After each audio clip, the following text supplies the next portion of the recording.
Hello guys, and welcome back to MSX Tutorials, and in today's video I'm going to be going over how to fix OG Verdansk crashing and not working basically. And let's get straight into the video.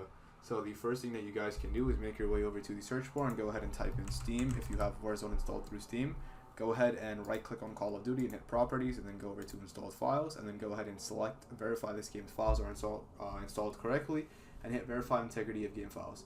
And what this basically does is that it just checks if there are any missing or corrupt files, and it will fix that issue.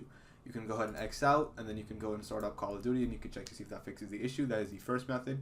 The second method you guys can try doing is going over to the search bar and typing in Device Manager.